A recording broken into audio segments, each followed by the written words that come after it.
Welcome to Google Classroom Training. In this module, we will review how to create a classroom and look at some basic features. So let's start with creating a classroom.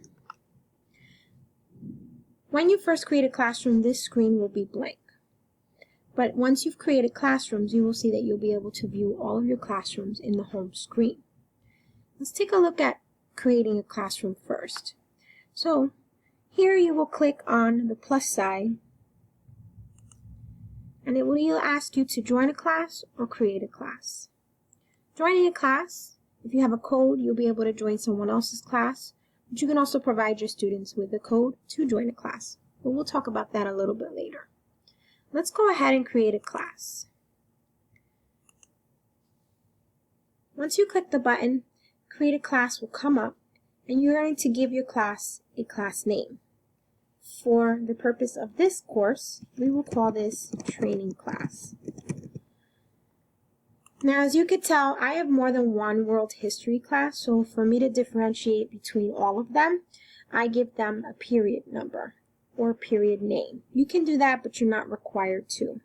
For the purpose of this course, we will call this Day 1. Okay? Then you can put subject, you don't need to, and then create the course.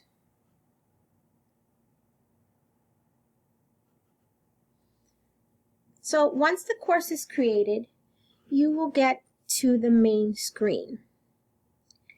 Now before we move forward on what to do with this main screen, if you wanted to go back and view your classes, you can hit the hamburger symbol, hit Classes, and that'll bring you right back to that home page. Two ways that you can get into a specific class. It's either through this page where you click on the course that you want to view, or back to the hamburger sign to click on the course listed below. Once you're inside the course, you have some options. For one, you can set up the theme of your class. So if you click Select Theme, you will get a series of pictures in a gallery that you can set up for this particular course. They have themes that go with subjects, themes that are artistic, and even patterns. So for the sake of this course, we will go with a theme that is technology, robots.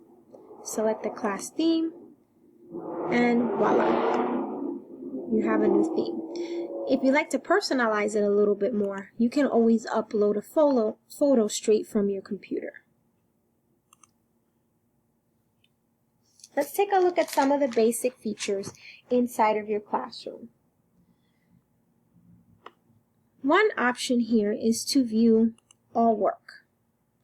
Google has set it up where you can review work that is either coming up due or that you've already marked review.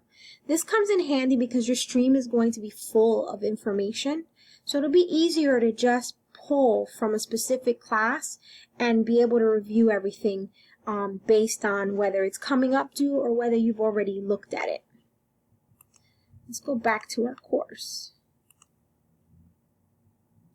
Another option here is to look up work based on topics. So for example, let's say you're teaching a course on the Renaissance. So you would type in a topic, add it, and then once you're ready to create assignments, all of those assignments that come up under that topic will show in one page. Also, you can show all items in your stream or delete it, or not show the deleted items. So sometimes we make mistakes. We have items that we may remove later. You can delete those from your stream so that they don't clutter your stream up. And finally, here's where you would create announcements, assignments, questions, and reuse a post. But we're going to take a look at those a little bit more in depth later. Stay tuned for our next module, which will be showing you how to add students and some of the features for contacting students. I hope this was helpful.